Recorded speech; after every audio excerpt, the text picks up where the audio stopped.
Hello my lovely viewers, this is एहसान sir. तो आप सभी का आपके अपने प्यारे चैनल उन्नति एहसान में वेलकम है, खुशामदीद है, स्वागत है। तो आज हम लोग क्लास 12 के मैथमेटिक्स में डिटरमिनेंट का लास्ट लेक्चर करने वाले हैं, लेक्चर नंबर 11। तो डिटरमिनेंट का ये लास्ट चैप्टर टॉपिक होने वाला है, लास्ट लेक्चर है एनसीईआरटी के अकॉर्डिंग 4.6। तो ये चैप्टर ख़त्म हो जाएगा। ठीक है, तो ये लेक्चर देखिए आप लोग ध्यान से, ये लास्ट लेक्चर है, आराम से समझ में आ जाएगा आपको। बहुत इजी है और इम्पॉर्टेंट भी है, एग्जाम में क्वेश्चन आता है इससे। ठीक है, अगर अगर कोई आप लोगों में से कोई नया व्यूअर्स है, कोई नए देख रहे हैं आप लोग, चैनल पे नए आए हो आप लोग, तो पहले चैनल को सब्सक्राइब कर लो। और उसके अलावा आप इस वीडियो को मैथमेटिक्स का जितना भी आपको देखना है तो प्ले लिस्ट में जाओ चैनल पे। प्ले लिस्ट 12th मैथमेटिक्स में जाओ, आपको एक लाइन से वीडियो मिल जाएगा। आप पूरा देख लो, देखो तो पूरा कंप्लीट देखो, अधूरा मत देखो। आप लोग अधूरा देखोगे तो फिर आपको समझ में नहीं आएगा, समझ में नहीं आएगा तो आपको लगेगा कि नहीं अच्छा पढ़ाई हो रहा है। आप कंटिन्यू देखोगे तो समझ में आएगा। ठीक है, चलो तो स्टार्ट करते हैं हम आज का टॉपिक। आज का क्लास स्टार्ट करने से पहले कुछ लाइनें आप लोगों के सामने मैं पेश करना चाह रहा हूँ। खूबसूरत लाइनें। सब्र रख ये समय का इम्तिहान है, सब्र रख ये समय का इम्तिहान है, वो देखता है हौसलों में तेरी कितनी जान है। तो ये लाइन, खूबसूरत लाइनों के साथ मैं आज का क्लास आगाज़ कर रहा हूँ, प्रारंभ कर रहा हूँ। ठीक है, बस आप लोग मेरे साथ बने रहिए, अंत तक वीडियो देखना, कंप्लीट वीडियो देखना, अधूरा मत देखना। ठीक है, कभी भी अधूरा मत देखना आप लोग। अब कभी भी स्पीड ना घटाना ना बढ़ाना, जो ओरिजिनल स्पीड है ओरिजिनल देखो, आप लोगों को मज़ा आएगा। ठीक है, तो चलो ईद से पहले पहले हम लोग ये चैप्टर को ख़त्म कर लेते हैं और फिजिक्स में भी आगे बढ़ेंगे। पहले इस चैप्टर को हम लोग पढ़ लेते हैं। ठीक है, चलो तो आज मैं लेक्चर 4.6 पढ़ा रहा हूँ, एक्सरसाइज 4.6 एनसीईआरटी के अकॉर्डिंग, जिसमें हम लोग पढ़ना है सिस्टम ऑफ लीनियर इक्वेशंस। तो इस टॉपिक को हम लोगों ने 10th क्लास में पढ़ा था। 10th क्लास में दो चर वाले रैखिक समीकरण युग्म, लीनियर इक्वेशन इनटू वेरिएबल्स, याद होगा आप लोगों को। सॉल्व करना, एक्स और वाई का वैल्यू निकालना, 3 मेथड आप लोगों ने पढ़ा होगा। वो अलग मेथड, यहाँ पे मैट्रिक्स मेथड है। तो पहले सिस्टम ऑफ लीनियर इक्वेशन होता क्या है सर, तो पहले समझ लो, रिलैक्स होगा, आप लोग समझो, मज़ा आएगा। ठीक है, बहुत इजी टॉपिक है, बहुत इजी टॉपिक है, चिंता नहीं करना। अब बोर्ड एग्जाम इससे क्वेश्चन रहेगा ही रहेगा, लॉन्ग टाइम में भी रह सकता है, शॉर्ट टाइम में भी रह सकता है। तो देखो पहले मैं दो वेरिएबल में लेता हूँ, दो वेरिएबल में देखो, दो वेरिएबल रहेगा, दो इक्वेशन दिया रहेगा आपको। आपके सिलेबस में जो पढ़ना है, दो दो वेरिएबल है, अगर एक्स और वाई है तो दो इक्वेशन दिया रहेगा, दो समीकरण दिया रहेगा। तो एक समीकरण नहीं, एक समीकरण, दो समीकरण। अगर तीन वेरिएबल है, जैसे एक्स वाई जेड, जो आपके एनसीईआरटी में दिया हुआ, आपके सिलेबस का पार्ट है, उसमें तीन वेरिएबल दिया रहेगा तो तीन इक्वेशन होगा, एक्स वाई जेड रहेगा तो तीन इक्वेशन रहेगा। ठीक है, तो पहले यहाँ से आप लोग, आपको सर इक्वेशन को कैसे हेल्प सॉल्व करना सीखेंगे। तो पहले एक चीज़ समझो, कुछ इंपॉर्टेंट पॉइंट है। सिस्टम ऑफ लीनियर इक्वेशन किसे बोलते हैं? सिस्टम ऑफ लीनियर इक्वेशन का मतलब हुआ जहाँ पे एक से ज़्यादा इक्वेशन लिखा हुआ हो, उसको बोलते हैं सिस्टम। सिस्टम हिंदी में निकाय बोलते हैं, निकाय। सिस्टम ऑफ लीनियर इक्वेशन, जहाँ पे एक से ज़्यादा इक्वेशन लिखे हुए हो, उसको हम लोग बोलते हैं सिस्टम ऑफ लीनियर इक्वेशंस। अब ये इन टू वेरिएबल्स है, लीनियर है इसलिए पावर एक है, तो टू वेरिएबल। अब यहाँ से आप मैट्रिक्स कैसे बनाओगे, तो आप लोग का मैं यहाँ पे अटेंशन चाहता हूँ, पूरा ध्यान दो यहाँ पर अच्छा से। ये पूरा मैट्रिक आपका इक्वेशन दिया हुआ है, यहाँ से जो x का कोफिशिएंट है, देखो x का कोफिशिएंट कितना है, a1 a2, और y का कोफिशिएंट b1 b2, उसको लिख दो इसमें, उसको बोलेंगे मैट्रिक्स ए। ये कोफिशिएंट मैट्रिक्स कहलाता है, यानी कि x और y जो वेरिएबल होता है ना, वेरिएबल के साथ जो मल्टीप्लाई में लिखा हुआ है, गुना में लिखा हुआ है, उसको हम लोग एक मैट्रिक्स बना देते हैं, उसको बोलते हैं मैट्रिक्स ए। हमेशा हम लोग नाम देंगे इसका मैट्रिक्स ए। ठीक है, फिर से सुन लो, a1 a2 b1 b2, ये वाला लिख देना, और सीधे सीधे a1 a2 b1 b2 यहाँ लिख देना, प्लस रहेगा प्लस देना, माइनस रहेगा तो माइनस देना। ठीक है, और उसके अलावा एक मैट्रिक्स बनेगा जो कांस्टेंट टर्म बनेगा, कांस्टेंट टर्म जो इधर होगा, यानी कांस्टेंट टर्म किसको बोलते हैं, जो जिसमें एक्स और वाई ना हो। अचर पद हिंदी में बोलते हैं। ठीक है, तो देखो ये हो गया आपका a1 a2 b1 b2 coefficient matrix, coefficient है ये, और c1 c2 हो गया कांस्टेंट मैट्रिक्स, उसको बी बोलते हैं हम लोग हमेशा, और उसको हमेशा ऐसे लिखना है, कॉलम में सीधा सीधे लिख देना है। ठीक है, उसके बाद एक जिसका वैल्यू निकालना है, जो वेरिएबल है, वेरिएबल को नहीं, यहाँ पे एक्स और वाई, तो उसको कैपिटल एक्स बोल देते हैं, उसको भी सीधे लिख देना है। इसको भी कॉलम में लिखना है, इसको भी कॉलम में लिखना है, इसको भी कॉलम में लिख देना है, ऐसा करके। क्लियर हो गया? तो ये तो हो गया ए। अगर दो वेरिएबल है, दो इक्वेशन है, दो वेरिएबल है, तो उसमें दो ऑर्डर का ए मैट्रिक्स बनेगा, बी तो एक ही कॉलम मैट्रिक्स है, ये भी कॉलम मैट्रिक्स है, सीधे सीधे लिख देना। अब एक चीज़ समझना, यहाँ पर बहुत इंटरेस्टिंग पॉइंट मैं बता रहा हूँ, ये तीन ऑर्डर के लिए भी लिख सकते हो आप, रुको भी मैं बता रहा हूँ कैसे। जैसे आप ध्यान देना, ए को ध्यान देना क्या हो रहा है, ए को एक्स से मल्टीप्लाई करो। देखो ना यहाँ पे a1 x है, b1 y है, तो मैं क्या कर रहा हूँ, मैं एक चीज़ बता रहा हूँ आप लोगों को, ए एक्स को मल्टीप्लाई करो, तो ए का वैल्यू ये, एक्स का वैल्यू ये वाला X Y, X capital X matrix है, मल्टीप्लाई करो, पहला रो पहला कॉलम, तो a1 x plus b1 y, दूसरा रो दूसरा कॉलम, नीचे लिखना पड़ेगा a2 x plus b2 y। अब बताओ आप लोग, a1 x plus b1 y किसके इक्वल है, देखो तो c1 के इक्वल है, a2 x plus b2 y किसके इक्वल है, c2 के इक्वल है, तो यहाँ रख दो C1 C2। बताओ मैंने C1 C2 रख दिया। अब C1 C2 को क्या बोलते हैं हम लोगों ने यहाँ पे बी बोला है, तो बी हो गया बी। फिर से सुन लो आप लोग, ए किसको बोला गया, ए लिया गया है कोफिशेंट से, बी लिया गया है कांस्टेंट से, और एक्स लिया गया वेरिएबल से। ठीक है, अब A X equal to B, ये फार्मूला हो गया A X plus B equal to B. ये सिस्टम ऑफ लीनियर इक्वेशन का फार्मूला है, आपको याद रखना, बहुत ईजी है। सिस्टम ऑफ लीनियर इक्वेशन का ये फार्मूला है। ओके, इसमें कोई डाउट नहीं, चाहे वो 3 वेरिएबल हो, 4 वेरिएबल हो, कोई भी वेरिएबल, सब वेरिएबल के लिए फॉर्मूला लगेगा। तो सिस्टम ऑफ लीनियर इक्वेशन कहीं भी बोला जाएगा तो मतलब कि ए एक्स इक्वल टू बी। ठीक है, ए क्या है सर, तो ए है कोफिशिएंट वाला मैट्रिक्स, बी क्या है सर, कांस्टेंट वाला मैट्रिक्स, और एक्स क्या है सर, जो वेरिएबल है। ठीक है, सिस्टम ऑफ लीनियर इक्वेशन कहते हैं, मैंने लिख दिया यहाँ पे, देखो सिस्टम ऑफ लीनियर इक्वेशन। ठीक है, अब एक चीज़ समझना यहाँ पे, ये जो फार्मूला निकला है, ये इक्वेशन, ये एक रिलेशन निकला है, this relation represent system of linear equation. Okay, always remember. Okay, X equal to B जो है वो सिस्टम ऑफ लीनियर इक्वेशन को रिप्रेजेंट करता है। अब एक चीज़ समझना, अगर बी मैट्रिक्स जीरो मैट्रिक्स बन जाए, जीरो मैट्रिक्स अगर बन जाए, यानी जीरो मैट्रिक्स का मतलब क्या हुआ, कांस्टेंट टर्म जीरो हो जाए, तो उसको बोलते हैं होमोजीनियस सिस्टम। क्या बोलते हैं उसको, होमोजीनियस। अगर मान लो बी जीरो मैट्रिक्स नहीं है तो उसको बोलेंगे नॉन होमोजीनियस सिस्टम। हमारा जो सिलेबस है वो नॉन होमोजेनियस सिस्टम है। ठीक है, बी कभी जीरो मैट्रिक्स नहीं हो सकता। जीरो मैट्रिक्स के होने के लिए क्या शर्त है कि सारा का सारा एलिमेंट जीरो हो जाए। ये 0 0 0 तीन ऑर्डर का है तो 3 में 0 0, तो इसको जीरो मैट्रिक्स कहते हैं। लेकिन अगर एक भी जीरो नहीं है, कम से कम एक भी जीरो नहीं है तो ये नॉन जीरो मैट्रिक्स हो गया। या सबका सब जीरो ना हो, ऐसा भी हो सकता है, लेकिन सबका सब जीरो हो जाएगा तो जीरो हो जाएगा। तो अगर B not equal to zero है, B not equal to zero है, तो इसको बोलते हैं हम लोग नॉन होमोजेनियस सिस्टम। क्या बोलते हैं इसको, नॉन होमोजेनियस सिस्टम। तो हम लोगों का सिलेबस यही है, नॉन होमोजेनियस सिस्टम हम लोगों को पढ़ना है। पहली बात तो ये समझ में आ जाना चाहिए। ओके, एग्जांपल देख लो, आप लोग समझ में आ जाएगा। देखो एग्जांपल से ज़्यादा क्लैरिटी मिलता है। ये एक क्वेश्चन लिखा हुआ है, 2x + 5y = 1, 3x + 2y = 7। ये क्या है सर, होमोजीनियस है नॉन होमोजीनियस है, तो नॉन होमोजीनियस है, देख के पता चल जाएगा। देखो ना, ये जो है ना कांस्टेंट टर्म, अगर कांस्टेंट टर्म सबका सब कांस्टेंट टर्म जीरो नहीं है, कोई ना कोई कम से कम एक भी जीरो नहीं है, तो समझ जाओ कि वो नॉन होमोजीनियस है। ओके, देखो ना, बी मैट्रिक्स किसे बनाओगे, इसी को बी बनाओगे 1 7, तो 1 7 जीरो मैट्रिक्स तो नहीं है, जीरो मैट्रिक्स नहीं है, यानी कि नॉन होमोजीनियस सिस्टम है। तीन ऑर्डर में देख लो, तीन ऑर्डर देख लो आप लोग, तीन ऑर्डर में, ये तीन ऑर्डर में 3 वेरिएबल है, तीन ऑर्डर में 3 वेरिएबल, तो क्या करोगे, बी मैट्रिक्स देखो 8 1 4 है, 8 1 4 है, जीरो मैट्रिक्स नहीं है, यानी ये नॉन होमोजीनियस सिस्टम है। पॉइंट क्लियर हो गया, कितना आसान है, समझ में आ गया आप लोगों को। तो नॉन होमोजीनियस हमारा सिलेबस है। Okay, our syllabus is non homogeneous system. 10th class में भी हम लोग नॉन होमोजीनियस पढ़े थे। हाँ, होमोजीनियस का मैं कुछ खास बात बता दूंगा आप लोग को, जो कंपटीशन में काम आता है, बोर्ड में काम नहीं आता है, कंपटीशन में काम आता है, जो कि मैं बता दूंगा। ठीक है, डोंट वरी, लास्ट में। अब एक चीज़ समझो, अब हम लोग इसका सॉल्यूशन की बात करेंगे कि जो लीनियर इक्वेशन है, system of linear equation, 2 variable 3 variable वाला, ये हम लोग को पढ़ना है। 2 वेरिएबल में 3 वेरिएबल में, जनरली 2 वेरिएबल 2 नंबर में आएगा, और 3 वेरिएबल वाला आपको लॉन्ग टाइप में आएगा, 5 मार्क्स का आ सकता है। ओके, जो भी है आपके सिस्टम में, आपके बोर्ड में। ठीक है, लेकिन लॉन्ग टाइप में आएगा। ठीक है, ध्यान देना। तो देखो, अगर मान लो कि डिटर्मिनेंट यहाँ से एक मैट्रिक्स ए लिखोगे, मेरे पास 3 ही मैट्रिक्स है, ए बी एक्स। ओके, अगर determinant A not equal to 0 है, मेरी बात समझना, अगर determinant A not equal to 0 है तो यूनिक सॉल्यूशन कहलाता है वो। यूनिक 10th क्लास में आप लोगों ने पढ़ा था, unique solution, no solution, infinitely many solution, अद्वितीय हल, कोई हल नहीं, अपरिमित रूप से अनेक हल, पढ़ा था ना। a1/a2 is not equal to b1/b2, फिर a1/a2 is equal to b1/b2 is equal to 7/c2, a1/a2 is equal to b1/b2 is not equal to 7/c2, no solution के लिए पढ़ा था ना आप लोगों ने। ओके, तो अगर यहाँ पे इंपॉर्टेंट समझना, जो आपका सिलेबस है उसको पकड़ो। अगर determinant A not equal to 0 है, डिटर्मिनेंट ए का कहाँ से निकालेंगे सर, ये 2 3 5 2 जो है ये वाला। ओके, अगर डिटर्मिनेंट का वैल्यू देख करके पता चल जाएगा, मतलब कि हमको a1/a2 वाला कंसेप्ट नहीं लगाना है, 10th का मेथड नहीं लगाना है, मुझे यहाँ पर डिटर्मिनेंट का एप्लीकेशन पढ़ रहा है हम लोग ना, तो डिटर्मिनेंट का एप्लीकेशन में डिटर्मिनेंट निकालेंगे। अगर डिटर्मिनेंट का वैल्यू 0 नहीं हुआ तो उसको बोलेंगे यूनिक सॉल्यूशन। यूनिक सॉल्यूशन का मतलब होता है only one solution. Only one solution मतलब हुआ कि वेरिएबल एक्स वाई है तो एक्स और वाई का एक एक वैल्यू निकलेगा, उसको वन सॉल्यूशन बोलेंगे। एक्स और वाई मिला करके वन सॉल्यूशन बोलते हैं, unique solution. Only one solution unique solution का मतलब होता है। और अगर मान लो 3 वेरिएबल है एक्स वाई जेड, तो तीनों को मिला के एक वैल्यू बोले, एक सॉल्यूशन बोलेंगे। This is the one solution, only one solution. Unique solution का मतलब ये होता है। और उसको हिंदी में बोलते हैं, उसको एक और टर्म बोलते हैं, आप लोगों ने पढ़ा होगा 10th क्लास में, संगत, कंसिस्टेंट, याद है, जिसका यूनिक सॉल्यूशन को कंसिस्टेंट बोलते हैं, संगत बोलते हैं।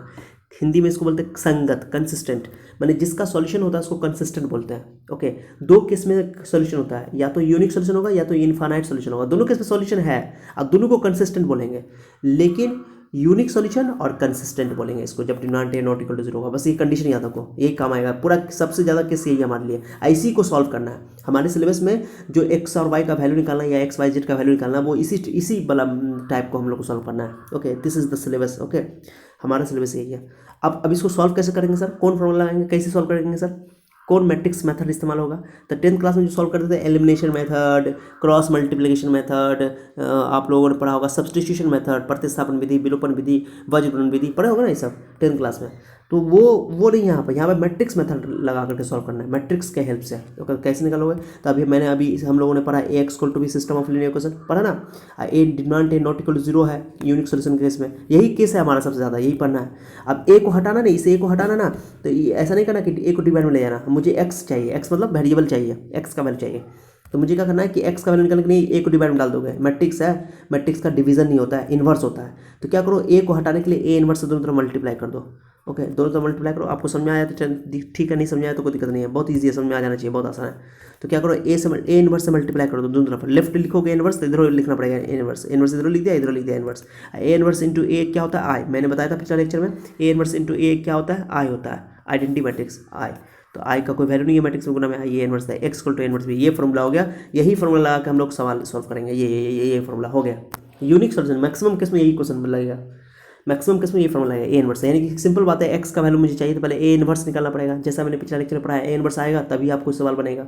अब बी से मल्टीप्लाई कर दो। अब सवाल में करवाता हूँ, रुको पहले, ये तो हो गया आपको demand A not equal to 0। अगर कहोगे सर अगर मान लीजिए डिमांड ए इक्वल टू 0 आ गया, तो डिमांड ए इक्वल टू अगर 0 आएगा, सॉरी कहाँ गया, यहाँ ध्यान देना आप लोग, थ्योरी में समझाता हूँ।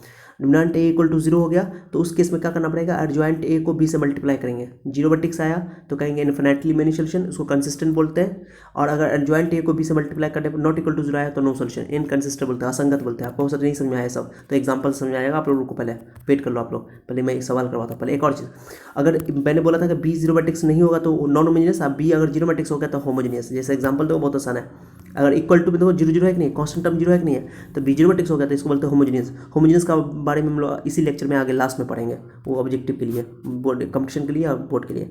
चलो क्वेश्चन कुछ करवा देता हूँ, पहले क्वेश्चन देख लो आप लोग। 2 तरह का क्वेश्चन आएगा आपको, एनसीईआरटी में 2 तरह का क्वेश्चन दिया हुआ है। Examine the consistency of system of linear equations. Okay, examine the consistency of linear system of linear, माने कि एग्जामिन करना है कंसिस्टेंट है कि नहीं है, कंसिस्टेंट है कि इनकंसिस्टेंट है। तो कंसिस्टेंट के 2 केस है, एक तो demand A not equal to 0, okay, तो यूनिक सोल्यूशन कंसिस्टेंट।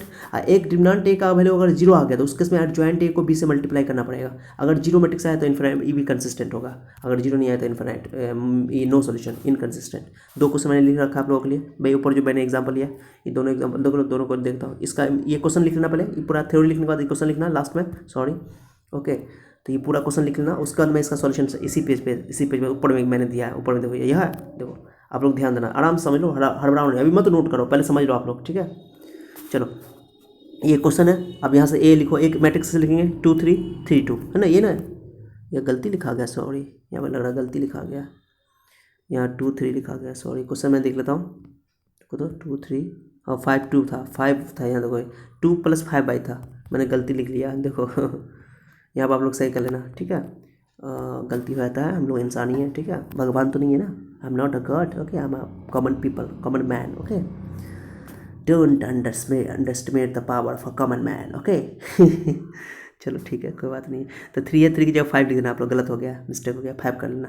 तो ये 5 यहाँ से लिखा हुआ है, 2 3 5 2 यहाँ से लिखा हुआ है, ओके। ये 3 को खाली 5 कर लो, बस हो गया।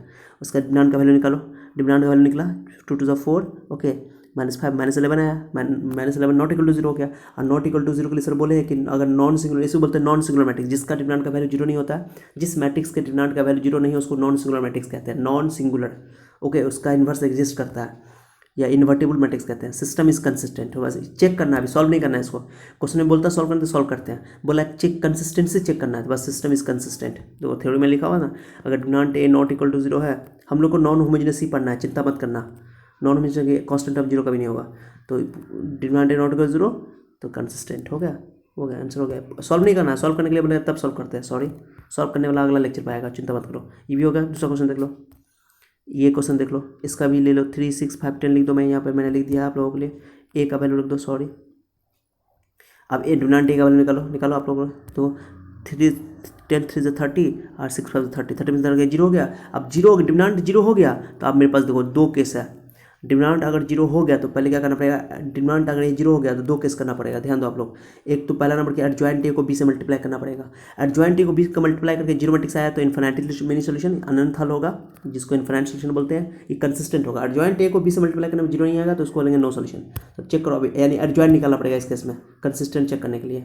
ओके कंसिस्टेंट तो मैंने यहाँ तो एडजॉइंट पहले कोफैक्टर लिख दो, कोफैक्टर आता है 3, देखो कोफैक्टर आप लोग पहले लिख दो, एडजॉइंट निकालने के लिए कोफैक्टर निकालना पड़ता है, 3 का कोफैक्टर 10 और 10 का कोफैक्टर 3, ये A11 हो जाएगा, ये A22 हो जाएगा, ये A12 का माइनस कर देंगे तो देखो हो गया 10, तो 5 का -6 और 6 का -5, साइन बदल देना है बस, और ई वाला में साइन नहीं बदलना है, बस अपोजिट कर देना है, 8 10 का 3 हो जाएगा, क्लियर हो गया। कोफैक्टर के लिए सी लेट कर लें, सी इसलिए लेट किया क्योंकि हम लोग बी लेते हैं यहाँ पे, बी नहीं लेंगे यहाँ पे क्योंकि बी उसको कॉन्स्टेंट मैट्रिक्स को हम लोग बोल देते हैं। ये वैल्यू रख दो, 10 -6 -5 3 यहाँ रख दिया मैंने। उसका ट्रांसपोज ले लेंगे, इसका ट्रांसपोज ले लेंगे, तो ट्रांसपोज लेने में क्या होगा, फर्स्ट रो को फर्स्ट कॉलम में, सेकंड रो को सेकंड कॉलम में, तो वो हो जाएगा एडजॉइंट। एडजॉइंट निकाल लिया मैंने, एडजॉइंट निकाल लिया। बी मैट्रिक्स यहाँ पर आपके पास दो, बी बी यहाँ से लिख दिया मैंने, बी 8 8 12 8 12 है ना बी। अब मल्टीप्लाई कर लो दोनों को मल्टीप्लाई, बहुत ईजी है, कुछ भी नहीं है इसमें, सो ईजी। मल्टीप्लाई करो, मल्टीप्लाई करने का देखो फर्स्ट रो फर्स्ट कॉलम, तो देखो 10 10 8 80 और 6 12 जब 72 -5 8 40 and 3 12 36, okay 8 -4 not equal to 0, okay चलो हो गया। जीरो मैट्रिक्स नहीं आया, जीरो मैट्रिक्स नहीं आया तो बोलेंगे no solution, system is inconsistent, no solution. देखो मैंने यहाँ लिखा थ्योरी में, देखो आप लोग थ्योरी देखो, सॉरी थ्योरी देखो, मैंने बोला था ना कि जब भी डिमांड का वैल्यू जीरो आएगा तो एडजॉइंट को बी से मल्टीप्लाई करेंगे, जीरो मैट्रिक्स होगा तो इन्फिनिटली मैनी सॉल्यूशन, इसको कंसिस्टेंट बोलेंगे। अगर adjoint A not equal to 0 आया, ओके नॉट इक्वल टू 0 तो नो सॉल्यूशन। अभी नॉट इक्वल टू 0 आया, ओके देखो थ्योरी मैंने, सॉरी ओके क्लियर हो गया ना अच्छे से आप लोगों का। तो ये देखो लिखा हुआ है ना, नो सोल्यूशन, इनकंसिस्टेंट है, जिसको हिंदी में बोलते हैं संगत, नो सोल्यूशन, मैंने इसमें एक्स का वैल्यू का वाई का वैल्यू नहीं निकलेगा। तो समझ में आ गया, ये भी एग्जांपल कंसिस्टेंसी वाला हो गया। तो ये पूरा पेज आप लोग को ये हो गया कंप्लीट, मुकम्मल, कुछ नहीं है। आप लोग पहले ये पूरा थ्योरी बाद में नोट कर लेना, पहले पूरा वीडियो देख लो तब पूरा, बहुत ईजी है, कुछ नहीं है। अब क्वेश्चन यहाँ पहले लिखना तब आंसर यहाँ लिखना, ओके। कंसिस्टेंट एनसीईआरटी में 4.6 में पहले ये क्वेश्चन दिया हुआ है, मैंने 2 ऑर्डर का दिया, 3 ऑर्डर का नहीं बनाया, आप लोग वैसे ही बनाना, 3 ऑर्डर का भी ऐसे ही बनेगा। चलो आ जाओ, तो अब हम लोग आए थे सॉल्व कैसे करेंगे सर, बस थोड़ा वेट कर लो, बहुत आसान है सॉल्व करना, बहुत आसान है सॉल्व करेंगे आप। सॉल्व बाय मैट्रिक्स मेथड, आप सॉल्व करने के लिए फॉर्मूला मैंने बताया, नॉन होमोजेनियस हम लोग को पढ़ना है। नॉन होमोजेनियस में, नॉन होमोजेनियस क्या होता है सर, नॉन होमोजेनियस जो इधर वाला बी मैट्रिक्स जीरो नहीं होना चाहिए, बस खत्म।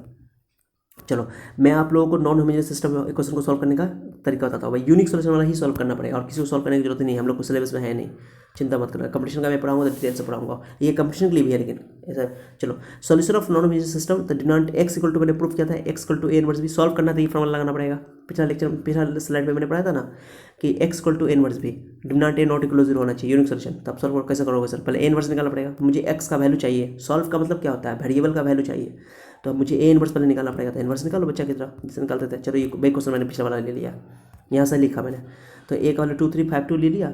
अब बी मैट्रिक्स ले लो, इसको बोलेंगे 2 3 कोफिशिएंट को बोलते हैं, 2 3 5 2, और ये बी मैट्रिक्स हो जाएगा 1 2 1 7 कॉन्स्टेंट उधर वाला जो है, और उसके बाद X Y, okay X variable X है और वाई है, तो variable X Y capital X बोलते हैं इस मैट्रिक्स को, हो गया, तीनों लिख दिया मैंने। अब इसका इन्वर्स निकालो, तो इन्वर्स निकालने के पहले डिटरमिनेंट निकालना पड़ेगा, डिटरमिनेंट निकाल दो तो -11 नॉट इक्वल टू 0, यानी not equal to 0 unique solution होगा, क्योंकि मैंने बोला था यूनिक मतलब इसका वैल्यू निकलेगा। इसी मेरा सिलेबस भी यही है, हमारा हम लोगों का सिलेबस भी यही है कि यूनिक सोल्यूशन को ही सॉल्व करना है, आगे इन्फिनिट सोल्यूशन को सॉल्व नहीं करना है।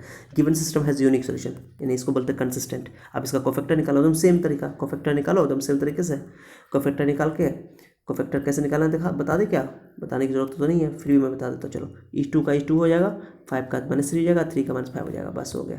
तो A12 का -3, इसके सामने वाला ई ले लेना, और A21 का -5 सामने वाला लेना, A22 का 2, ओके बहुत आसान है। लेट सी मैट्रिक्स सेलेक्ट कर लो, सी मैट्रिक्स सेलेक्ट करा, उसका वैल्यू यहाँ था, ओके वैल्यू मैंने ये वाला 2 -3 -5 2 यहाँ रख दिया मैंने, ओके। और एडजॉइन ले लो, सी का ट्रांसपोज ले लो, तो सी का ट्रांसपोज फर्स्ट रो को फर्स्ट कॉलम है, सेकंड रो को सेकंड कॉलम में रख दिया। अब इसका इन्वर्स निकालो, इन्वर्स का फॉर्मूला होता है adjoint A by determinant A, पिछले लेक्चर में हम लोगों ने पढ़ा था इसको 9 लेक्चर में, ओके। तो ये हो गया, डिटरमिनेंट ए का वैल्यू कितना निकला था देख लो आप लोग, -11। देखो यहाँ मैंने पहले ही सब कुछ निकाला है, एक एक स्टेप सही से करना, मैं कोई स्टेप फालतू नहीं करूँगा, आप लोग बस मेरे स्टेप को फॉलो करो, घर पे भी क्वेश्चन आना तो आप लोग ऐसे करना, कभी गलती नहीं होगा। -11 माइनस को अंदर ले जाओ, 11 को अंदर मत ले जाओ, माइनस को सिर्फ अंदर ले जाओ, तो माइनस को अंदर ले जाओगे एडजॉइंट वाला ये वाला वैल्यू रख दिया मैंने, ओके। तो -2 हो जाएगा, +5 हो जाएगा, +3 हो जाएगा, -2 हो जाएगा। लो मैंने मल्टीप्लाई किया। अब मेरे पास एक क्वेश्चन क्या था, सॉल्व करना मुझे, इन्वर्स तो निकल गया।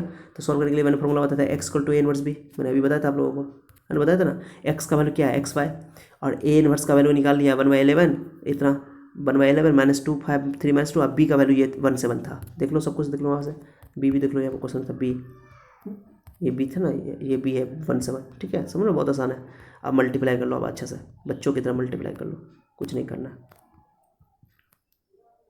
देखो ना मल्टीप्लाई करो। तो ये फर्स्ट रो को फर्स्ट कॉलम में करो, तो -2 × 2 5 × 7 × 35, 3 × 3 है, -2 × 7 = 14, लो कर दो, सॉल्व करो इसको, ये 33 हो जाएगा, ये -11 हो जाएगा, डिवाइड कर दो 11 से अंदर, 11 × 33, 11 का 11, एक्स का वैल्यू हो गया 3 या वाई का वैल्यू 1। अब तुम 10th क्लास में इसको सॉल्व करते थे, याद हो गया, 10th क्लास में इसे आंसर निकालो तो आंसर आएगा, एलिमिनेशन मेथड, ये सॉल्व करें, एक्स का वैल्यू 3 आया, चेक करके देख लो, 3 × 2 = 6, वाई का वैल्यू -1 आएगा, तो 5 1 × 5 -5, तो 3 में 6 में 5 गया तो 1 आ गया, चेक हो गया, आंसर करेक्ट है तुम्हारा, चेक भी कर सकते हो, ओके। ऑब्जेक्टिव में देखा तो एमसीक्यू में तो सीधे बिना सॉल्व किए बन जाएगा।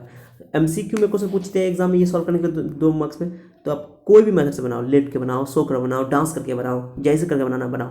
लेकिन अगर एग्जाम में बोल दिया सॉल्व करो इसको, 2 नंबर में पूछ दिया, मेथड का नाम मैट्रिक्स मेथड बोले या ना बोले, आपके 12th क्लास में अगर क्वेश्चन पूछ दिया, आपको मैट्रिक्स मेथड ही सॉल्व करना है। अगर आप 10th का मेथड यूज़ कर लोगे नंबर नहीं मिलेगा, क्योंकि आपका जो सिलेबस है उसी हिसाब से। बोर्ड एग्जाम का यही तो फ़र्क है, कंपटीशन अलग चीज़ है, बोर्ड अलग है। बोर्ड में आपको मार्क्स उठाना है तो उसके बोर्ड के स्ट्रैटेजी को समझना पड़ेगा, बोर्ड का जो रणनीति है वो समझना पड़ेगा। तो बोर्ड में जो आप सिलेबस में पढ़ रहे हैं वही बनाना है, उसी तरीके से बनाना है, ओके। हाँ, सब्जेक्टिव टाइप में, लेकिन एमसीक्यू में तो कोई दिक्कत नहीं है, एमसीक्यू हो या very short type, okay. MCQ 2 question तो ऐसे बनाना पड़ेगा, उसमें कोई भी मेथड लगा सकते हो। तो ये हो गया 2 ऑर्डर का।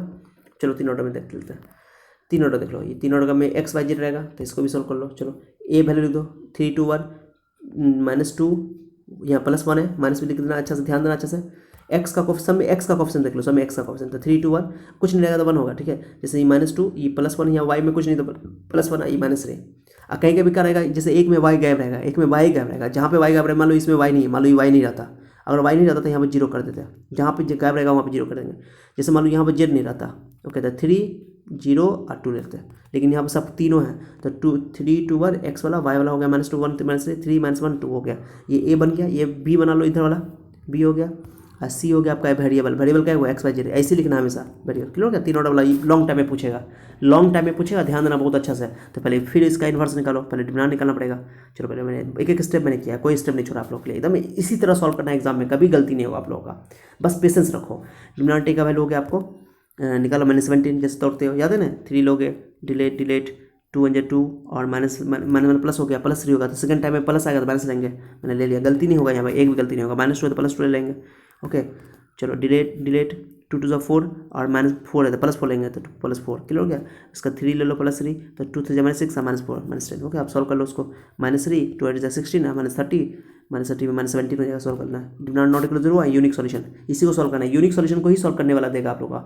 हमारा सिलेबस ही है, बार बार मैं रिपीट कर रहा हूँ, हम लोगों का सिलेबस ही यूनिक सॉल्यूशन, ठीक है। चलो तो A11 हो गया, उसके बाद आप कोफैक्टर निकालो, इन्वर्स निकालना पड़ेगा, यूनिट से अभी आप कोफैक्टर निकालना पड़ेगा, तो 3 का कोफैक्टर निकालो, तो सेम डिलेट ई ले लो, ओके। तो जैसा कोफैक्टर पिछले लेक्चर में बताया सेम टंग काम करना है, पूरा प्लस ले, एक बार प्लस बाहर, एक बार माइनस बाहर, उसका वैल्यू सॉल्व करते जाओ, ओके। कोफैक्टर कैसे निकालोगे देखो आप लोग अच्छे से, देखो डिलेट ये लिख दो, पूरा वाला को पूरा लिख दो, लिख दिया मैंने, लिख दिया। चलो तो 1 2 2 फर्स्ट टाइम में ऐसे गुना करोगे, मल्टीप्लाई करो तो साइन नहीं बदलोगे, तो +2 और माइनस +3 है तो माइनस ले लेंगे, पहली बार में प्लस यहाँ पे, फिर माइनस, फिर प्लस, ऐसे करके लेते जाओ, ओके। चलो फिर A12 लोगे, तो A12 लोगे तो ये वाला लोगे, तो डिलेट तो 2 4 और -1 देखो मैंने कैसे समझा रहा, पेन रख के तुम लोग निकालोगे, पूरा स्टेप कर लोगे, पूरा निकालना 3 3 तक निकाल लेना। निकालने के बाद एक सी मैट्रिक्स मैंने रिलेट कर लिया, C cofactor matrix, A11 A12 cofactor matrix है, ओके। एडजॉइंट कोफैक्टर वाला आप लोग वीडियो देख लेना अगर कन्फ्यूजन है तो, ओके, बहुत ईजी है, कुछ भी नहीं है इसमें। उसके बाद ये पूरा वैल्यू को यहाँ मैंने पुट कर दिया जो निकाला मैंने, ओके। और उसका ट्रांसपोज ले लिया, सी का ट्रांसपोज, सॉरी ये है ना, इसी का वैल्यू, सी का वैल्यू यहाँ मैंने यहाँ लिखा है, ठीक है।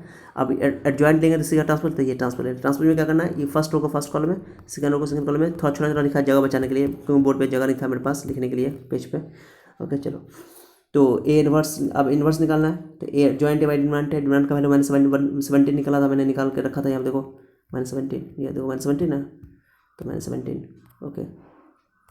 और ये माइनस ये एडजॉइंट ए निकल चुका है, यहाँ पर रख दो, ये वाला माइनस अंदर मल्टीप्लाई कर दो, माइनस को अंदर ले जाना, तो जो माइनस प्लस हो जाएगा, प्लस हो जाएगा माइनस हो जाएगा, बहुत आसान है। X equal to A inverse B कर दो, बहुत आसान है। एक्स का value X Y Z, A inverse का 1/7 इतना आया था, उसको बी का वैल्यू ये 814 मल्टीप्लाई कर दो, मल्टीप्लाई करके फर्स्ट रो को फर्स्ट कॉलम से करो, फर्स्ट रो को फर्स्ट रो, 8 1 8, 5 1 5, अब 4 1 4, ओके, तो हो गया 17, इतना इतना हो गया। 17 से डिवाइड कर दो, मैं सॉल्व कर दो, 17 कम 17, 17 बन जाए 17, 17 to 32 और 17 to 51। बहुत अच्छा क्वेश्चन है, एनसीईआरटी का क्वेश्चन ही है, मैंने एक्स्ट्रा कोई क्वेश्चन नहीं करवाया, एग्जाम में पूछा हुआ क्वेश्चन करवाया। एक्स का वैल्यू यहाँ से देखो, एक्स का वैल्यू ये ना एक्स वाई जेड था, तो एक्स का वैल्यू 1 आया, वाई का वैल्यू 2 आया, जेड का वैल्यू 3 आया, बस चेक कर सकते हो तुम, एक्स का वैल्यू 1, वाई का वैल्यू 2, जेड का वैल्यू 3, आप लोग चेक कर सकते हो आंसर करेक्ट है कि नहीं आपका। देखो क्वेश्चन नीचे था ना, एक्स का वैल्यू 1, वाई का वैल्यू 2 और जेड का वैल्यू 3 रख के देखो, एक्स का वैल्यू 1 3 बन 3, वाई का वैल्यू 2 2 4, 3 - 4, जेड का वैल्यू आया आपका कितना 3 3 3 9, तो ये हो गया आपका 3 -4 -1 -1 आप +9 +8 आ गया, चेक हो गया आपका आंसर, चेक करेक्ट है आपका आंसर, ठीक है। तो ये स्टेप करना, पूरा लॉन्ग टाइम में आएगा क्वेश्चन, ये बहुत इंपॉर्टेंट है, ये स्लाइड बहुत इंपॉर्टेंट है, ये एग्जाम में क्वेश्चन रहेगा आपका बोर्ड एग्जाम में, ये 2 नंबर में आएगा, लॉन्ग टाइम शॉर्ट टाइम में आएगा, ये जो मैंने बताया ये पूरा ये लॉन्ग टाइम में आएगा, बहुत अच्छा क्वेश्चन है। चलो ये भी स्लाइड हो गया, ये 2 बोर्ड एग्जाम के लिए आप कंपटीशन के लिए आ जाओ, वो नॉन होमोजेनियस वाला जो बच्चे हो समझ लो, देखो नॉन होमोजेनियस, सॉरी होमोजेनियस, मैंने जो अभी सॉल्व किया ये नॉन होमोजेनियस के लिए सॉल्व किया था, ये पूरा ये नॉन होमोजेनियस का कंसेप्ट मैंने पढ़ा दिया था। नॉन होमोजेनियस का 3 तरह का सॉल्यूशन है, नॉन होमोजेनियस का 3 तरह का सॉल्यूशन है, unique solution, infinitely many solution और no solution, okay, no solution, okay. Infinitely many solution वाला सॉल्व करने का हम लोग को मेथड सिलेबस में है ही नहीं, हम लोग को पढ़ना ही नहीं है। यूनिक सॉल्यूशन को सिर्फ सॉल्व करना है, बात खत्म। हाँ, कंसिस्टेंट इनकंसिस्टेंट चेक करना, जो मैंने बताया पहला क्वेश्चन, चलो और सॉल्व करना सिखा दिया, यूनिक सॉल्यूशन को ही सॉल्व करना है, हमारे सिलेबस में यही है। ये स्लाइड बहुत इंपॉर्टेंट है, सेकंड वाला एज इट इज उतार लेना।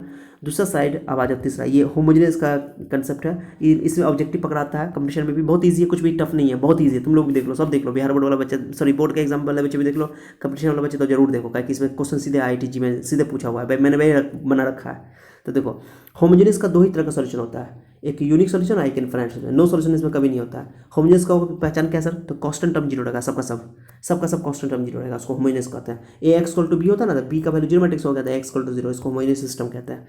तो देखो यहाँ मैंने समझा दिया, 2 तरह का सॉल्यूशन है, अगर डिटरमिनेंट A ≠ 0 है तो यूनिक सॉल्यूशन है। यूनिक सॉल्यूशन का यहाँ पे मीनिंग होता है, उसको जीरो सॉल्यूशन बोलते हैं, या इसको ट्रिवियल सॉल्यूशन बोलते हैं। ट्रिवियल सॉल्यूशन इसलिए बोलते हैं कि देखो इसमें क्या है कि जब भी डिटरमिनेंट ≠ 0 होगा, वो होमोजेनियस है, तो उसमें x और y का वैल्यू 100% 0 होगा, उसको सॉल्व ही नहीं करना, x और y का वैल्यू 0 100%, इसको जीरो सॉल्यूशन बोलते हैं या ट्रिवियल सॉल्यूशन बोलते हैं। ट्रिवियल वर्ड बहुत इंपॉर्टेंट है, ट्रिवियल मतलब जीरो सॉल्यूशन, मैंने x y का वैल्यू 0, और 3 ऑर्डर का है तो x y z तीनों का 0, 3 वेरिएबल है, तो ठीक है, समझ आ रहा है। चलो तो मैंने यहाँ सॉल्व कर, देखो डिटरमिनेंट पहले निकाला, डिटरमिनेंट A का वैल्यू निकाला, 0 ≠ 0 आया तो इसको जीरो सॉल्यूशन बोलेंगे या ट्रिवियल सॉल्यूशन बोलेंगे। लेकिन अगर डिटरमिनेंट A का वैल्यू 0 आया तो उसका इनफाइनाइट सॉल्यूशन होगा, उसको बोलते हैं नॉन ट्रिवियल सॉल्यूशन। बहुत इंपॉर्टेंट, ये टर्म बहुत इंपॉर्टेंट है, ये सबसे इंपॉर्टेंट है, ये कंपटीशन में भी है, तो मैंने स्टार लगा रखा है, क्योंकि इस पर जी में कई बार क्वेश्चन आ चुका है, जी में IIT जी में। नॉन ट्रिवियल सॉल्यूशन बोलेगा तो समझ आना कि डिटरमिनेंट A = 0, बात खत्म, ये होमोजेनियस का केस है। अब इसमें क्वेश्चन देखो मैं दिखाता, पहले मतलब समझ लो कि जैसे क्वेश्चन दिया हुआ है, इसका डिटरमिनेंट का वैल्यू निकाल लो। नॉन ट्रिवियल किसको बोलते हैं, नॉन ट्रिवियल मतलब इनफाइनाइट सॉल्यूशन, बस इतना याद रखना। ट्रिवियल मतलब जीरो सॉल्यूशन, इसमें यूनिक सॉल्यूशन होगा, तो इसका रखो 0 आ गया, has system has non trivial solution, okay. ये होमोजेनियस का केस है। अब जैसे क्वेश्चन दो क्वेश्चन मैं ले रखा हूँ आप लोगों के लिए, जी मैंने पूछा हुआ क्वेश्चन, कभी ना कभी देख लेना। बोला है कि A का वैल्यू निकालो, अब बोला है नॉन ट्रिवियल सॉल्यूशन है, नॉन ट्रिवियल सॉल्यूशन है, डिटरमिनेंट A = 0 कर दो, बात खत्म, ओके। इतना सिर्फ याद रखो। अब देखो सर होमोजेनियस कैसे पहचान में आएगा, होमोजेनियस देखो ना, बराबर 0 दिया हुआ समय, बराबर समय कोई कांस्टेंट तो है नहीं, बराबर 0 कांस्टेंट टर्म तो है नहीं, ये भी देखो, ये भी 0 0 0 non sir, okay. Non trivial बोलेगा तो देखो मैंने बोल रखा आप लोगों को, नॉन ट्रिवियल बोलेगा तो डिटरमिनेंट A = 0, और उल्टा बोल रहा हूँ मैं, सॉरी हाँ सही है। नॉन ट्रिवियल बोलेगा तो डिटरमिनेंट A = 0, और अगर ट्रिवियल बोल दिया तो डिटरमिनेंट A ≠ = 0, बात खत्म, ये कंसेप्ट लेकर चलना। तो अभी देखो 2 क्वेश्चन है, अब इसको सॉल्व करके मैं दिखाता हूँ, सॉरी देखो तो क्वेश्चन आप लोग यहाँ देखना, बहुत अच्छा क्वेश्चन है ये क्वेश्चन, तीनों देख लो, तीनों क्वेश्चन मैंने लिख दिया यहाँ पे।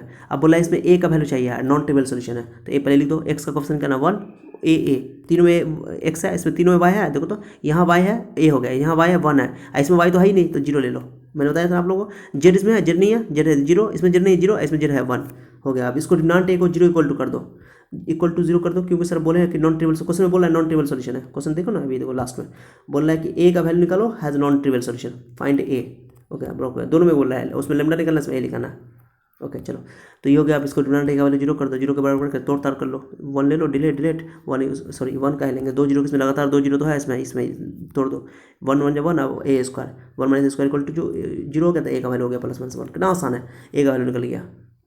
ये क्वेश्चन पूछा हुआ है, ये क्वेश्चन जी मैंने पूछा है, देख लेना आप लोग, बहुत आसान है। उसके बाद ये क्वेश्चन है, बोला है कि इसका नॉन टेबल सोल्यूशन लेमडा का वैल्यू निकालो, तो रखो ये एक्स तीनों में, तो 1 1 lambda 1 lambda minus 1 1 Z minus one lambda minus lambda हो गया। नॉन टेबल बोल रहा है, तब क्या करो आप लोग, इसका डिटरमिनेंट का वैल्यू 0 कर दो, बस हो गया, कुछ नहीं करना। डिटरमिनेंट का वैल्यू 0, अब तोड़ लो एकदम, एक्सपेंड कर दो। मैंने 1 के लॉन्ग एक्सपेंड कर दिया, 1 डिलीट डिलीट, तो -1 प्लस -1 प्लस 1 लेमडा प्लस 1, फिर ये minus lambda delete lambda minus lambda square -1 plus 1 हो जाएगा। ओके डिलीट -1 ये लेमडा प्लस 1 हो जाएगा, सॉल्व कर लो, हो गया। वैसे भी लेमडा प्लस 1 लेमडा 1 प्लस काट ही सकते हो आप, वैसे सीधे सीधे मैंने नहीं काटा है डायरेक्टली। ओके चलो, कोई बात नहीं। तो lambda lambda minus lambda lambda plus lambda क्यों minus lambda plus lambda cancel, ये प्लस 1 माइनस 1 कैंसिल, लेमडा क्यों माइनस लेमडा बच गया। ठीक है, लेमडा कॉमन ले लो। ओके लेमडा कॉमन ले लो। ओके लेमडा कॉमन ले लो, लेमडा स्क्वायर माइनस 1, तो यहाँ से ए प्लस बी लगा दो, हो गया। नहीं लगाओगे सीधे 0 के इक्वल निकाल सकते हो, 3 वैल्यू निकलेगा, तीनों वैल्यू पे वो नॉन ट्रिवियल सोल्यूशन होता है। ये क्वेश्चन एग्जाम में जीमेन में सीधे सीधे पूछा हुआ है, 2015 के 16 में पूछा, देख लेना आप लोग। ओके जीमेन का क्वेश्चन सब कितना आसान है।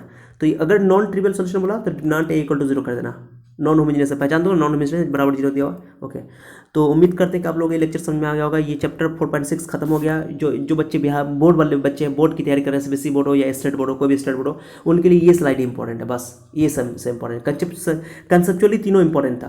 ओके स्क्रीन शॉट ले लो आप लोग, स्क्रीन नोट मेरे हिसाब से क्या कर लो, पूरा वीडियो देख लो आप लोग, स्क्रीन शॉट लेने के बाद अपना आप लोग पूरा स्क्रीन शॉट ले लो, नोट कर लो, इसका स्क्रीन शॉट ले लो। ले लिया हो गया आप लोग, ले लिए होगे। ओके ले लिया आप लोग ने, ले लिया। अच्छा तो हम चलते हैं, फिर कब मिलोगे, फिर कभी नहीं, ऐसा हो ही नहीं सकता। मैं दोबारा मिलूंगा आप लोगों से, फिर मिलूंगा। ओके मिलूंगा, जब तक जिंदा हूँ तब तक मिलूंगा। मेरी सांसों में जब तक सांसें हैं, मेरे शरीर में जब तक खून चल रही है, खून की रवानी है, तब तक मैं आप लोगों के साथ रहूँगा, आप लोगों से मिलता रहूँगा, मुलाकात करता रहूँगा। Okay because I love so much to all of you. Okay and आप लोग बस आप ये करना बाकी है कि आप लोग मुझसे प्यार कितना करते हो। मैं तो आप लोगों का प्यार करता हूँ, तो यूट्यूब पे दिखा रहा हूँ। आप लोग कितना प्यार कर रहे हो, तो कमेंट के ज़रिए बताओ कि सर आपका लेक्चर अच्छा लगता है, सर आपका बहुत अच्छा पढ़ाने का तरीका है। कमेंट कर दिया करो, कम से कम एक कमेंट जरूर किया करो, ठीक है। और लाइक करके तो जाना ही जाना, गुरु दक्षिणा देकर जाना, ठीक है। लाइक कर दो, अभी आप लोग कर दो, आप लोगों को उसकी कसम है, मस्तानी की कसम है। चलो नहीं तो मम्मी नहीं मानेंगी तुम्हारी, है ना। बाजीराव का क्या बोलते हैं, कसम है तुम लोग को। ओके मम्मी नहीं मानेंगे। चलो तुम लोग लड़के लोग देख रहे हो, तो तुम लोग की मम्मी से पापा से बात करवा दूंगा मैं, अगर तुम लोग अगर तैयार हो जाओगे तो, ठीक है। और जो लड़की देख रही हो उसके मम्मी पापा से मैं बात करूँगा लड़का के लिए, चिंता मत करो। पहले पढ़ाई करो, पढ़ाई पर फोकस करो, वो सब एक्स्ट्रा बातें हैं, ठीक है। पढ़ाई कर लो, लाइफ में सब कुछ होगा, चिंता मत करो, डोंट वरी। ओके समझा, सब्र करो, सब्र रख, ये समय का इम्तिहान है, वो देखता है कि हौसलों में तेरी कितनी जान है, ठीक है। तो मैंने आप लोगों को एक खूबसूरत लाइन से आज का क्लास स्टार्ट किया था। उम्मीद करते हैं कि आप लोगों को ये क्लास समझ में आ गया होगा। अगर आप लोगों को किसी को कमेंट कुछ क्वेश्चन पूछना है, किसी बच्चे को किसी स्पेशल टॉपिक पे कुछ सर वीडियो चाहिए, 12th का फिजिक्स केमिस्ट्री मैथ में, या आपको 10th के फिजिक्स केमिस्ट्री मैथ में, कोई में भी, तो आप मुझे कोई स्पेशल टॉपिक पर अगर वीडियो चाहिए, आपको डाउट है, तो आप कोई टीचर देख रहे हो या कोई स्टूडेंट देख रहे हो, किसी को कोई टॉपिक चाहिए, तो आप मुझे कमेंट के जरिए बताओ कि सर मुझे इस टॉपिक पर वीडियो चाहिए, तो आप बना दोगे। ओके तो मैं देखूंगा, जिसका ज़्यादा आएगा मैं उसको वीडियो बनाऊंगा, ठीक है। कोई भी टॉपिक पे आपको एग्जाम से बाहर कोई लिंक से हट के भी कोई चीज़ की जानकारी चाहिए, कोर्स की जानकारी चाहिए, तो उस पर भी मैं आपको वीडियो बना कर दूंगा। वैसे भी मैं 12th वाला एक वीडियो बनाया था आप लोगों के लिए कि 12th के बाद क्या करें, तो आप लोग उसको जरूर देखना, ठीक है। सबके लिए है वो। अब फिर मैं एक और डिटेल से 12th के बाद कोर्स के बारे में मैं कुछ जानकारी बनाने वाला हूँ, 10th का जानकारी, 10th के कोर्स के बारे में मैं थोड़ा डिटेल से एक वीडियो बनाने वाला हूँ। ओके बस आप लोग शेयर करो, खूब शेयर करो, ओके ज़रूरतमंद तक पहुँच जाए, ठीक है। अगर किसी को डाउट हो, कुछ क्वेश्चन पूछना हो, तो मेरे मोबाइल नंबर पर कुछ भी पूछना हो कमेंट के जरिए पूछ सकते हो। अदरवाइज मेरा मोबाइल नंबर है, मोबाइल नंबर में कोई कुछ भी दिक्कत हो तो आप मेरे मोबाइल फ़ोन करके भी मुझसे पूछ सकते हो। ओके अगर नहीं तो आप मुझे मैसेज करना चाहते हो, मेरे ईमेल आईडी पे भी मैसेज कर सकते हो, ehsanmsc2016@gmail.com। ओके ये मेरा ईमेल आईडी, इस पर मैसेज भी कर सकते हो आप। ओके कमेंट भी जरिए यूट्यूब पे पूछ सकते हो, कोई दिक्कत नहीं है, ठीक है। चलो तो ये आपका चैप्टर 4.6 खत्म हो गया। इस पर क्वेश्चन देख लो, आपका क्वेश्चन यह है, देखो मैं क्वेश्चन ये जिसको स्क्रीनशॉट लेना ले लो, बनाना प्रैक्टिस के लिए पूरा क्वेश्चन देखो मैं बता रहा हूँ आपको। स्टार्टिंग में देखो 1 से लेकर 6 तक जो है आपका क्वेश्चन, वो कंसिस्टेंसी चेक करना है, कंसिस्टेंसी दिया हुआ है, कंसिस्टेंसी चेक करना है, ठीक है। उसके बाद 7 से लेकर के 14 तक सॉल्व करना है, 14 तक नहीं उससे ज़्यादा ही है, 18 तक है, हाँ 18 तक सॉल्व करना है। 18 में क्वेश्चन देख लो कैसे बनाओगे। 18 में लैंग्वेज वाला है, बोला 4 kg ओनियन और 3 kg वीट। अनियन, अनियन है प्याज, और वीट मतलब गेहूँ जो भी बोलो। तो 4 kg तो 4x लिख दो, और 3y देखो onion wheat and rice, onion wheat rice है सबका निकालना है। तो 4 kg, 1 kg का x बोल दो, 4 kg अनियन, 3 kg वीट, तो 3y एंड 2 kg राइस, तो 2z इज इक्वल टू कितना दे दिया 60। कर लो आप लोग, एक एक क्वेश्चन ऐसे बना लिया, फिर दूसरा क्वेश्चन तीसरा क्वेश्चन से बना लो, आप सॉल्व कर लो इसको, कर लोगे, बहुत आसान है। ये लैंग्वेज वाला क्वेश्चन था, तो हो गया। आप लोग इसका पूरा सॉल्व कर लेना, पूरा सॉल्व हो जाएगा, कोई डाउट नहीं होगा, ठीक है। ये बहुत आसान क्वेश्चन है आप लोगों का, ठीक है। ये क्वेश्चन अगर आप लोग बनाओगे, नहीं वाला 4 नंबर, तो 4 में ए आएगा, ए यहाँ पे बोल रहा है कि A not equal to zero, clear question नहीं किया, लेकिन A not equal to zero पर बना लेना आप लोग, ए आएगा, देख लेना आप लोग जो भी है, बहुत ईजी है। बाकी सबको यहाँ पे 1 से लेकर 6 तक सिर्फ कंसिस्टेंसी चेक करना है, जो मैंने 2 क्वेश्चन शुरू में करवाया था, सॉल्व करना है यहाँ के बाद पूरा कर लो आप लोग अच्छा से, बहुत आसान है। चलो तो ये हो गया। अब एक और लास्ट में मैं आखिर में बहुत इंपॉर्टेंट बात बता के जा रहा हूँ, जो भी बोर्ड के बच्चे हो या कंपटीशन बच्चे हो, एनसीईआरटी का मिसलेनियस पूरा सॉल्व कर लेना। उसके अलावा पूरा सॉल्व करने का मौका है पूरा, कोई दिक्कत हो तो मुझे कमेंट करके जरिए पूछ सकते हो आप लोग, ठीक है। अदर और नहीं तो कम से कम आप उसका ऑब्जेक्टिव जरूर सॉल्व कर लेना। एनसीईआरटी का टोटल जितना भी एनसीईआरटी में ऑब्जेक्टिव दिया हुआ है, लास्ट में या आखिर में या कहीं पर भी ऑब्जेक्टिव दिया रहता है एमसीक्यू, वो जरूर बनाना, उसका सॉल्यूशन जरूर करना, क्योंकि बहुत इंपॉर्टेंट है। दो लॉन्ग टाइम, शॉर्ट टाइम में भी आ सकता है, 2 नंबर में 2 मार्क्स में क्वेश्चन आता है बनाने के लिए, या एमसीक्यू में तो आएगा ही आएगा। तो एमसी मिसलेनियस आप एनसीईआरटी का बनाओ या नहीं बनाओ, लेकिन मिसलेनियस में जो ऑब्जेक्टिव है जरूर सॉल्व करो। मिसलेनियस में बहुत ऑब्जेक्टिव है, ओके। इसके बाद एक्सरसाइज मिसलेनियस से स्टार्ट होगा, तो उसमें ऑब्जेक्टिव सब बहुत है। और जो कंपटीशन वाले बच्चे होते हैं एनसीईआरटी का पूरा सॉल्व करो कंप्लीट, जो कोई डाउट नहीं है, ठीक है। तो चलो आप लोगों को मेरा आज का लेक्चर अच्छा लगा होगा, ओके। अच्छा लगा हो तो लाइक कर देना, दोस्तों को शेयर कर लेना। ये चैप्टर खत्म हो गया, इसके बाद हम लोग बहुत ही अमेजिंग चैप्टर स्टार्ट करने वाले हैं। अब मैथ में स्टार्ट होने वाला है relation function, okay, set theory सब स्टार्ट करने वाले हैं। कैलकुलस का अब आगाज होने वाला है, अब कैलकुलस हम लोग पढ़ने वाले हैं। कैलकुलस के लिए हम लोग स्टार्ट करने वाले हैं सेट थ्योरी, वो ईद के बाद आप लोग का स्टार्ट होगा। अब आप लोग पूरा होमवर्क कंप्लीट कर लो, अब कोई ईद उद नहीं, जो है आप लोग पढ़ने में लग जाओ, देखो मेहनत करो, स्ट्रगल करो, तब होगा, ओके। ऐसा नहीं कि आप क्या बोलते हैं, बहाना है कि ईद है तो रमज़ान है तो ये है, होली है तो दीपावली है, ये सब कुछ नहीं। पढ़ने वाले बच्चे कभी नहीं रुकते हैं। मैं आपको बता दूं कि मैं ईद के दिन भी पढ़ता हूँ, होली के दिन भी पढ़ता हूँ, फेस्टिवल के दिन मुझे छुट्टी रहती है उस दिन भी मैं पढ़ता हूँ, ऐसा नहीं है। लेकिन ये कि अपना जो काम है वो कर लेते हैं, जो भी फेस्टिवल में सेलिब्रेट करना होता है कर लेते हैं, मिलने जुलने वाले लोगों से मिलते हैं, ऐसा नहीं है, ओके, ठीक है। चलो तो आप लोग सब अपने दोस्तों को शेयर कर दो इसको। हम लोग मिलते हैं नेक्स्ट लेक्चर में। बहुत अमेजिंग लेक्चर मैथ का होने वाला है, जिसका नाम है कैलकुलस। कैलकुलस स्टार्ट होने वाला है, आप लोग वेट करो कैलकुलस का, पूरे मोहल्ले में हल्ला कर देना, ओके। चलिए आप लोग तब तक अपना ख्याल रखिए, till then take care of yourself, bye bye.